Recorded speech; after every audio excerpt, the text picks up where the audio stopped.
श्री कृष्णाय नमः। श्रीमद् आचार्य चरण कमलेभ्यो नमः। श्री गोपी जनवल्लभाय नमः। श्री महाप्रभु जी की निज वार्ता प्रसंग 28। एक समय श्री आचार्य जी महाप्रभु पंढरपुर पधारे। वहाँ पांडुरंग श्री विट्ठलनाथ जी का स्वरूप है। उनके दर्शन को आप पधारे। जहाँ श्री आचार्य जी की बैठक है वहाँ आप विराजे। वहाँ आपसे श्री विट्ठलनाथ जी मिले और श्रीमुख से कहा कि तुम विवाह करो। पांडुरंग श्री विट्ठलनाथ जी ने इसलिए कहा कि श्री आचार्य जी महाप्रभु के मार्ग की स्थिति बहुत दिन तक है और देवी जीवों को अंगीकार बहुत दिनों तक करना है। अगर आप विवाह नहीं करेंगे तो देवी जीवों का अंगीकार शिष्य द्वारा कैसे होगा। जैसे सेठ पुरुषोत्तम दास को नाम देने की आज्ञा दी, वे नाम देते, वैसे और सेवकों को भी नाम देने की आज्ञा श्री आचार्य जी ने की थी। श्री ठाकुर जी ने विचार किया कि संप्रति भगवदीय नाम देते हैं। वे तो श्री आचार्य जी महाप्रभु के परम कृपा पात्र हैं और अंग हैं, इसलिए इनमें तो जीव कृतार्थ करने की सामर्थ्य है।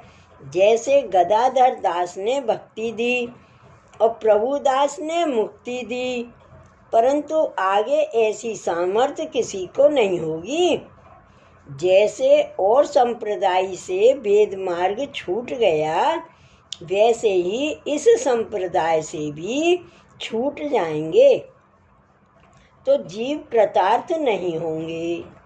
इसीलिए पांडुरंग श्री विट्ठलनाथ जी ने श्री आचार्य जी को आज्ञा दी, तुम विवाह करो, मैं तुम्हारे घर में जन्म लूँगा।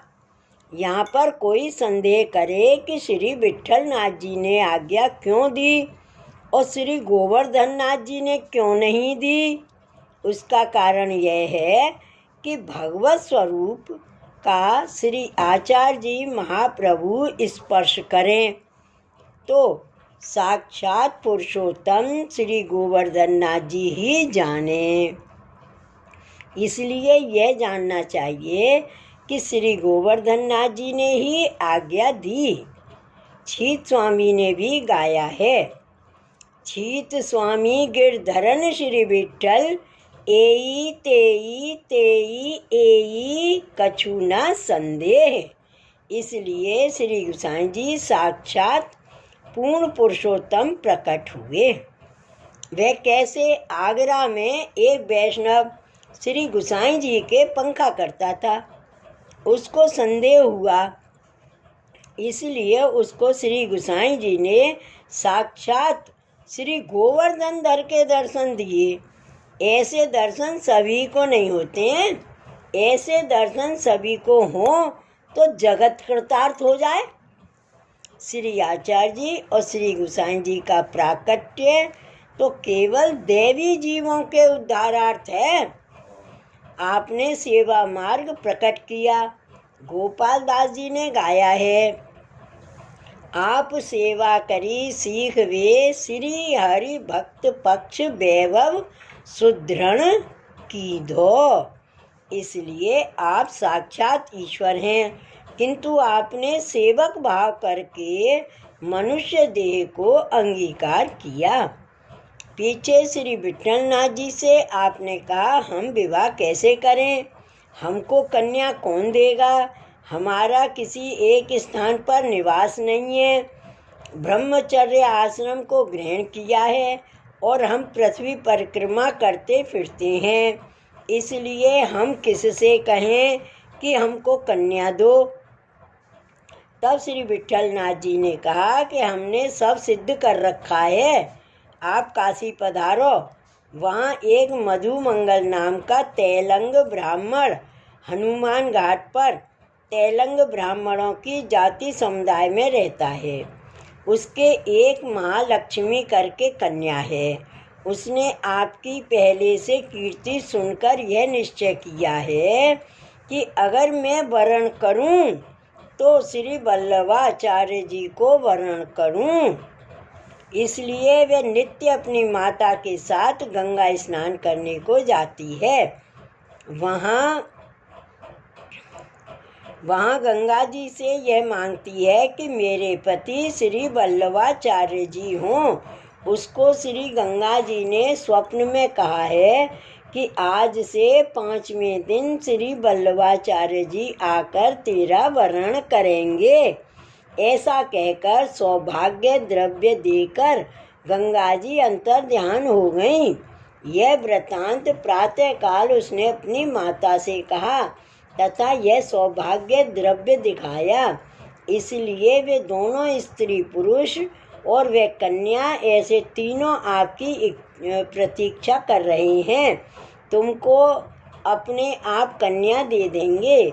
उस समय वहाँ के पुंडरीक भक्त ने श्री आचार्य जी से प्रार्थना की, महाराज मेरे को ब्रज की लीला के दर्शन करवाओ।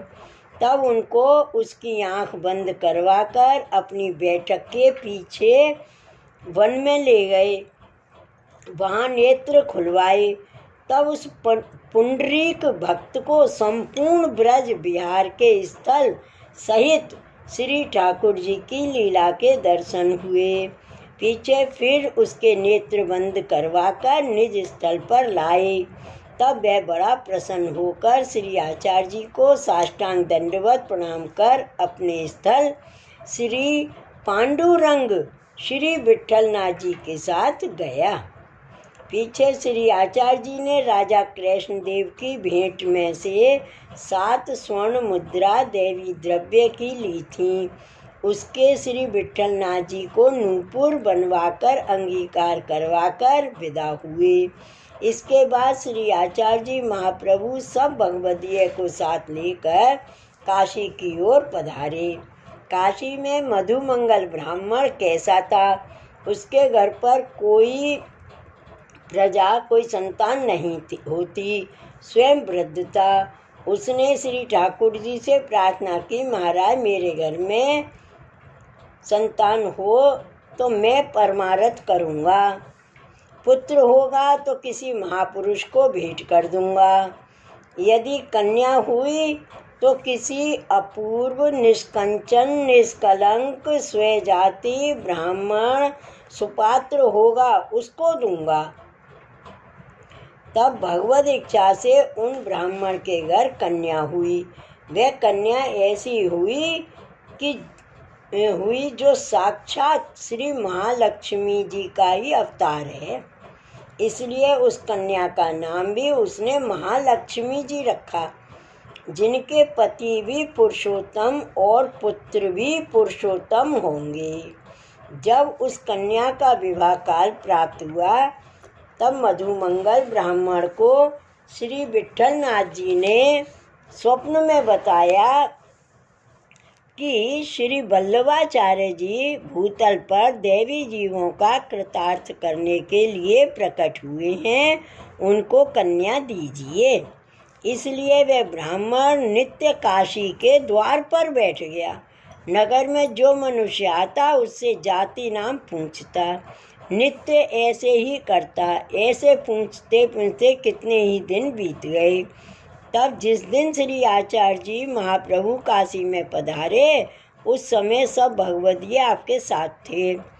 जब आपने काशी द्वार से प्रवेश किया इतने में वह ब्राह्मण भी आकर खड़ा हो गया। उसने आपसे पूछा, आपकी जाति क्या है? तब श्री आचार्य जी ने कहा कि हम कांकर बाढ़ के यजुर्वेदी तैतरीय शावी भारद्वाज गोत्री तैलंग ब्राह्मण हैं। पृथ्वी परिक्रमा करते हैं। संप्रति ब्रह्मचर्याश्रम में है। तब वह ब्राह्मण यह सुनकर बहुत प्रसन्न हुआ और कहा, हम भी तैलंग ब्राह्मण हैं। मेरे घर में एक कन्या है, वह मैंने आपको दी। श्री आचार्य जी महाप्रभु, आप तो साक्षात ईश्वर हैं, सब जानते ही हैं।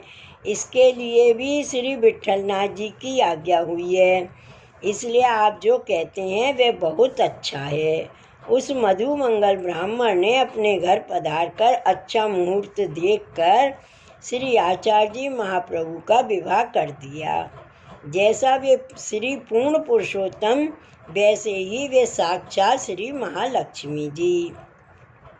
श्री आचार्य जी महाप्रभु के विवाह पश्चात घर में जो कुछ द्रव्य था वह सब उसने आपको समर्पित किया। पाछे अपनी स्त्री श्री महालक्ष्मी जी को अपने सासरे के घर छोड़कर श्री आचार्य जी तीसरी बार पृथ्वी प्रदक्षिणा करने को पधारे। तीसरी परिक्रमा आपने विवाह पश्चात की। उस समय साथ में वासुदेव दास छकड़ा, दामोदर दास हरसानी, प्रभुदास जलोटा, कृष्णदास मेघन, ये 4 जन छत्री और माधव भट्ट कश्मीरी ब्राह्मण एवं उनके भाई केशव भट्ट काश्मीरी 5 सेवक साथ थे। उनमें वासुदेव दास तो निरक्षर थे परंतु बड़े भगवदीय थे। अपने सिर पर छकड़ा की तरह बहुत बोझा उठाते थे, इसलिए श्री आचार्य जी उसको छकड़ा कहते थे। श्री वल्लभाधीश की जय। श्री गोसाई जी परम दयाल की जय। श्री गोकुलनाथ की जय। जय जय श्री गोखले, जय जय श्री गोखले।